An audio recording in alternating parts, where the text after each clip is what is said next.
प्रणाम गुरुदेव। मैं प्रवीण नायक बोल रहा हूँ। मेरा क्वेश्चन ये था कि क्या एनलाइटेड पर्सन को भी वापस जन्म लेना पड़ता है या उनका ये लास्ट जन्म होता है या उनको जितना चाहिए वो जन्म ले सकते हैं? और दूसरा क्वेश्चन ये था कि जो लोग मरे हुए होते हैं और जिनको मुक्ति नहीं है वो लोग कुछ चीज़ें हिलाते हैं, किसी को धक्का मारते हैं, खींचते हैं, कुछ वस्तुओं को फेंकते हैं, ऐसा मैंने सुना है। तो क्या ये संभव है बिना शरीर के? तो अगर ये संभव है तो क्या जो साधना करने वाले लोग हैं वो अपने सूक्ष्म शरीर से बिना शरीर के भी ऐसी वस्तु उठा सकते हैं या ढकेल सकते हैं या कुछ ऐसे काम कर सकते हैं जो बिना शरीर के भी शरीर का जैसे शरीर से काम करते हैं वैसे बिना शरीर के भी कर सकते हैं क्या? यही मुझे पूछना था।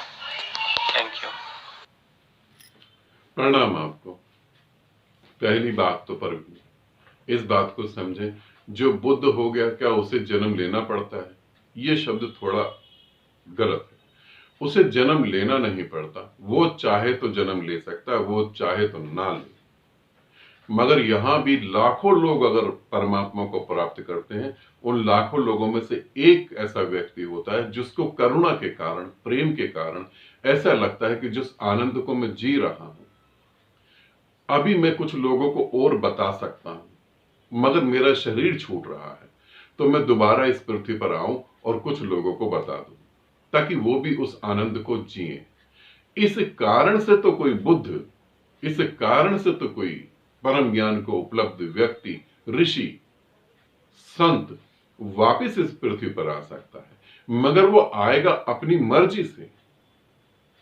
आना पड़ेगा ये जरूरी नहीं है, वो आएगा अपनी मर्जी से।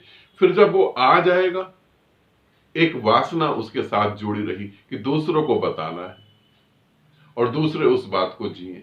फिर वो आ जाएगा, आने के बाद वो यहां पर फिर जन्म लेगा और जन्म लेने के बाद वो बचपन से बताना चालू कर देगा सारी बातें, क्योंकि उसे तो याद होगा।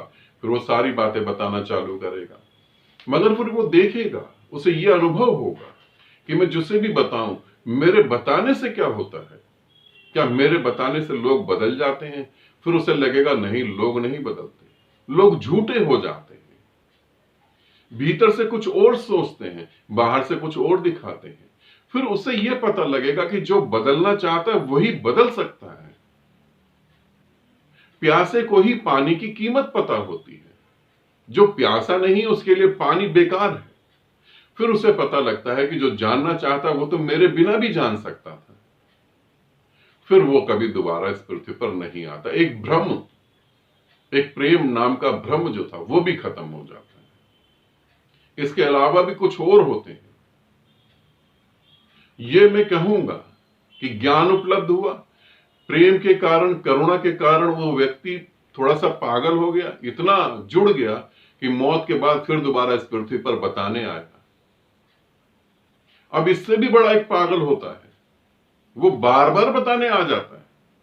वो जानता है कि मैं तुम्हें बताऊंगा तो तुम मुझे गाली बकोगे, तुम मुझे जूता मारोगे, तुम मेरी बुराई करोगे और तुम मेरी मौत का इंतजाम करोगे, तुम जहर दे दोगे मेरे को, तुम सूली पे चढ़ाओगे। उसे ये पता होता है वो बार बार मरने के लिए दोबारा दोबारा पैदा होता है। उसे हम गुरुओं का गुरु कह सकते हैं, मगर पूरी की पूरी मनुष्य जाति में ऐसा शायद बहुत ही कम या ना के बराबर हुआ हो, मगर ऐसा होता है, ऐसा होता ही है। मैंने देखा ऐसा होता है, मेरे साथ तो यही हो रहा है। ज्ञान को होने के बाद 3 बार इस पृथ्वी पर आ गया, फिर चौथी बार की भी प्लानिंग कर रहा हूं, क्योंकि एक सोचा है कि पूरी पृथ्वी को स्वर्ग बना कर रख सकता हूं। तुम लोगों का साथ होगा तो जरूर बना ही दूंगा। इस तरीके से होता है। और फिर दूसरा तुम्हारा प्रश्न है, क्या भूत प्रेत जो होते हैं, मरे हुए व्यक्ति जो है, चीजें हिला सकते हैं? क्या साधक अपनी शक्ति से कोई भौतिक चीज को हिला सकता है? पहले तो हम भूत प्रेतों को समझ लें। भूत प्रेत अलमारी हिला देते हैं, दरवाजा हिला देते हैं, कुर्सियां खींच लेते हैं, किसी की चद्दर खींच लेते हैं, किसी की टांग पकड़ के खींच लेते हैं।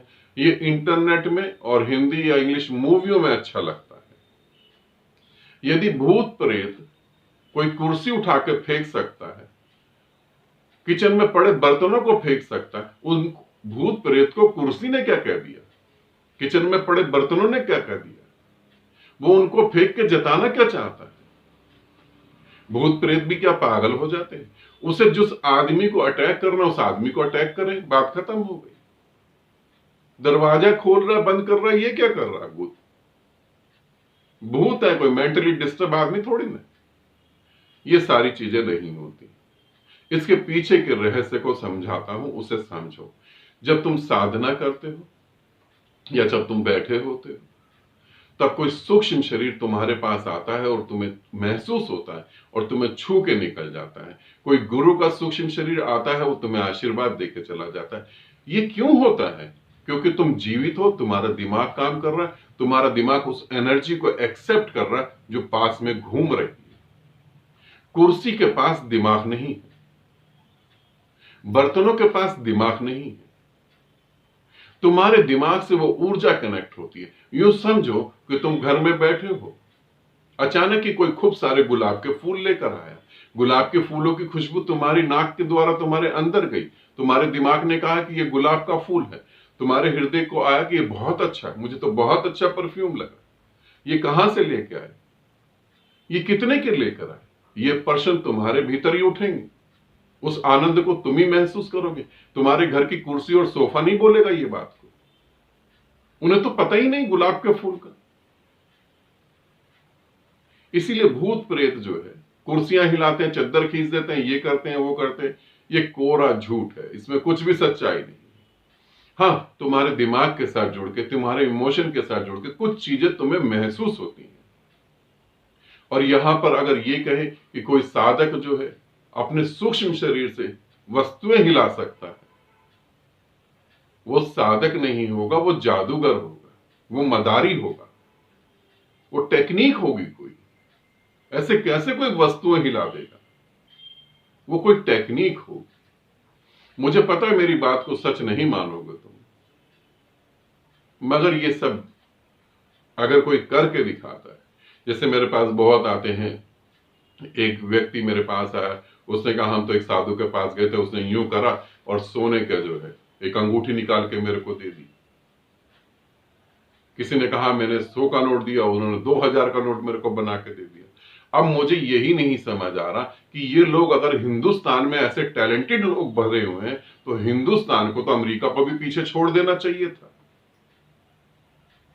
यहां इतनी भूखमरी, इतनी गरीबी, एक वक्त के खाने के लिए लड़की अपना शरीर बेच देती है, पति अपनी बीवी से ही उसे बेच देता है। इतनी बुरी हालत हो रखी है। और यहां हाथों से सोना भी निकाला जा रहा है, 100 के नोट को 2000 का नोट बनाया जा रहा है, करेंसी को ही फेल करने की तैयारी है। तो ये लोग फिर आगे आते क्यों नहीं? हाथ से अगर एक अंगूठी निकल सकती है, तो अनंत सोने के बिस्कुट भी निकल सकते हैं। फिर तो हम कह सकते हैं हिंदुस्तान सोने की चिड़िया। सोने की चिड़िया ही क्यों, अब तो सोने का हंस भी बना लो, सोने का हाथी भी बना लो, क्योंकि बाबा जी तो सोना बांट ही रहे हैं। ये मदारी है और कुछ भी नहीं। और मदारी की ज्यादा वैल्यू बढ़ जाती है अगर वो धर्म को अपने साथ जोड़ ले, वो किसी धार्मिक देवता को अपने साथ जोड़ ले, तो वैल्यू बढ़ जाती है। क्योंकि हमारी तुम्हारी कथा कहानियों में भी यही कहा गया है कि उस देवता ने यूं करा और यूं हो गया। नहीं, ये फालतू की बातों में दिमाग को मत उलझाओ। साधना करो, उस परम ज्ञान को उपलब्ध हो, परमात्मा में लीन हो जाओ। ये बेकार की बातें हैं, टाइम खराब करने की, और कुछ भी नहीं। हाँ, जब मन उदास हो जाए, कुछ समझ ना आ रहा हो, तब ऐसे वीडियो देख लो तो हंसी जरूर आ जाएगी, मन थोड़ा खुश हो जाएगा। इंटरटेनमेंट है और कुछ भी नहीं है। बाबा जी खुद ही लंगोटी में बैठे हैं और सोने की अंगूठी निकाल के दे रहे हैं। बाबा जी ने 2 दिन खाना नहीं, सोने की अंगूठी निकाल के कहते हैं कि बच्चा कुछ करवा दो आज। अरे सोने की अंगूठी निकाल कर ज्वेलर्स को बेचो, खुद ही हो जाएगा सारा काम। मूर्ख बनाने का तरीका है और कुछ नहीं। ठीक है, आनंदित रहो, सदा खुश रहो। बहुत बहुत प्रेम आप सभी को।